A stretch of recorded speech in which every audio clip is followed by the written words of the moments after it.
Coming up tonight at 6, high school football is back. This is a live look at Nixa, where the Eagles will host Webb City. We're going to tell you how local districts are making sure players stay safe during tonight's toasty conditions. A rescue call turns personal. Fire crews in Fair Grove are called out to help one of their own. Color 10 at 6 starts now.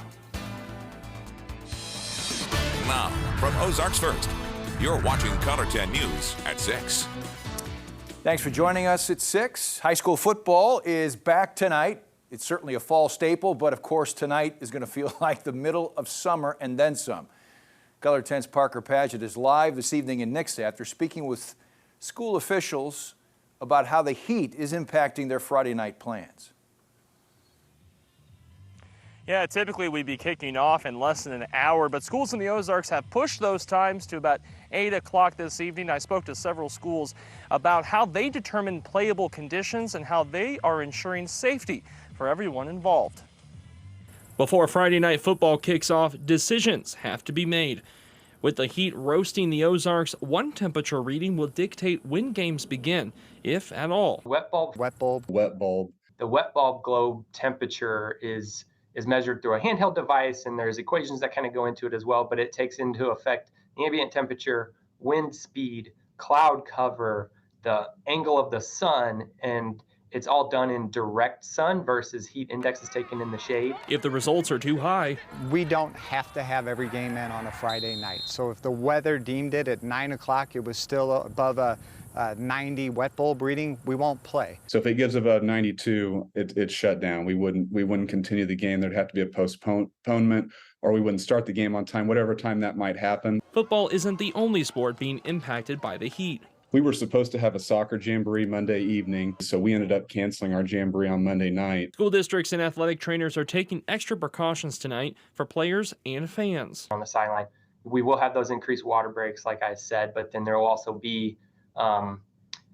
available water with a dunk tank. So if we have to immerse a kid, we have that on our sideline. So if we needed to, they're exerting or they're showing signs of exertional heat stroke, we have the ability to cool them down immediately, rapidly. We originally had a community tailgate set for tonight, but we've moved that back 2 weeks just so that it can, one, be an enjoyable experience, but two, we don't want people sitting out in the sun for a long period of time with as hot as it's been.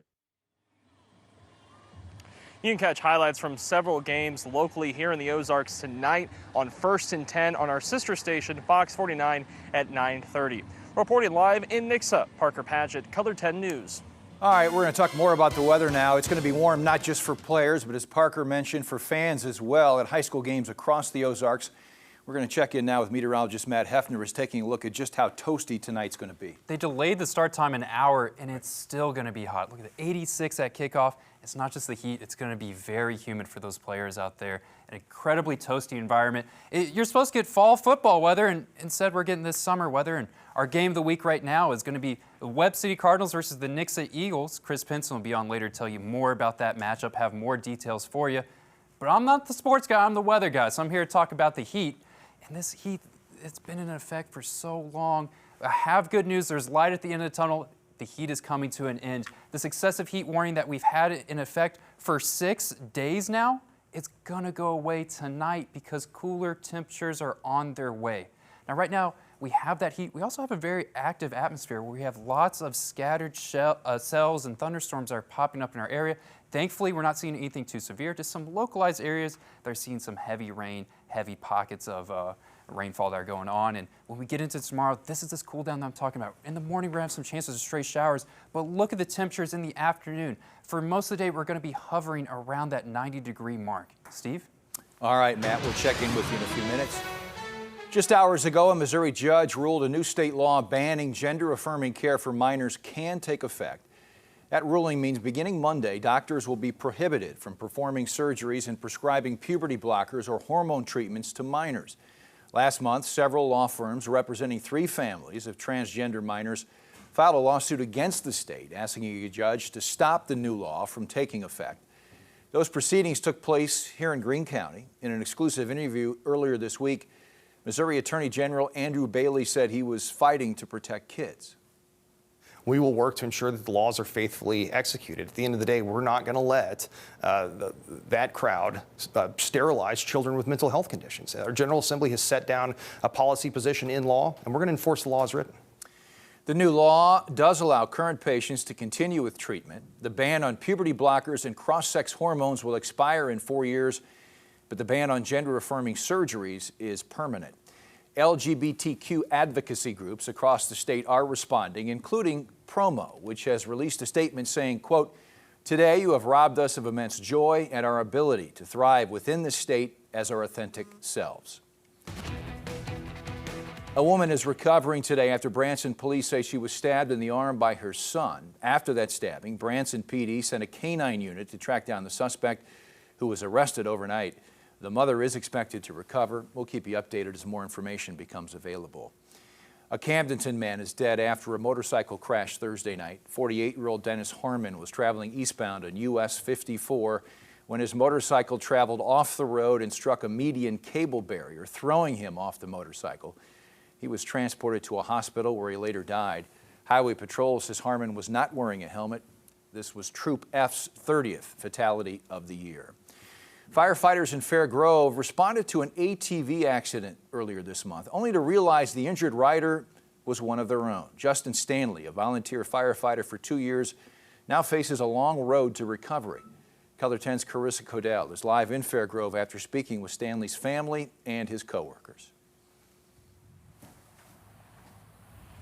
Yeah, the fire chief here in Fair Grove tells me it started out just like any other call, but as they got closer to the scene, they had a sinking feeling their colleague might be involved.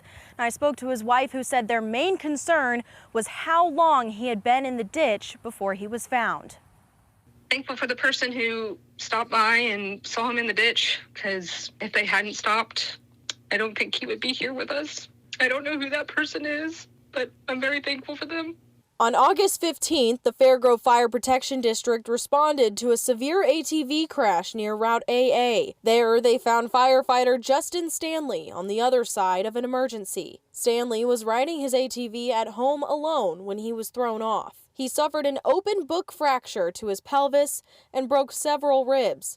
Now he's wheelchair-bound for at least 12 weeks. I would think that, little visits and stop-bys. I think what he's trying to say is that, as time progresses, those continuous outreaches from family and friends and stopping by and, hanging out for a little bit. There's a job to do, but there is the extra emotional level that you have to overcome whenever it's somebody that you know so well. He just really enjoys life. Anywhere he can be that will make a difference is generally where he wants to be. And this accident isn't the only hardship the Stanley family has faced this year. Back in May, the Stanleys lost their baby right before she was born, and then Justin was diagnosed and beat thyroid cancer. You can find links to donate in this story on our website, ozarksfirst.com. Reporting live in Fair Grove, I'm Carissa Codell, Color 10 News. The victim of a kidnapping in West Plains is safe after police say witnesses rescued her from her attacker. According to the West Plains PD, 42-year-old Kevin Parsley threatened the victim with a sharp object and forced her to drive him to Springfield. The victim sustained minor injuries while trying to escape. Eventually, police say several witnesses intervened and were able to get the victim away from Parsley before officers arrived. The high school football season will kick off this evening in Missouri. There are a few teams with legitimate state championship goals, and one of those teams is Nixa. The Eagles open their season against a perennial power in Missouri. Color 10's Chris Pinson is live at Nixa High School previewing tonight's game of the week. Hey, Steve, here's the simple truth, okay? Webb City literally is getting off the bus right now behind me, all the way down on the other side of the field. And believe me, these guys are hungry for revenge, okay? They're 16-time state champions. They've lost the last two matchups. But Nixa, in that locker room, you can hear them through the walls. They are going insane.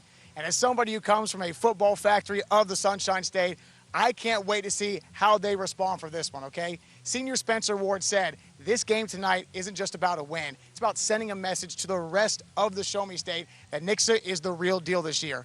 So I'm so excited to get the pageantry, the excitement going. because in just a couple hours, it's going to be a whole lot of fun. So if you're anywhere in the Ozarks, you better get to Nixa, because this is the marquee matchup you won't want to miss. But stick around for sports. I got the full breakdown on this game coming for you a little bit later in the show. Reporting live from Nixa High School for Color 10 Sports, I'm Chris Pinson. That should be a great matchup in week 1 tonight. Still ahead here at 6, vapes designed to look like school supplies, what the CDC is warning parents about tonight.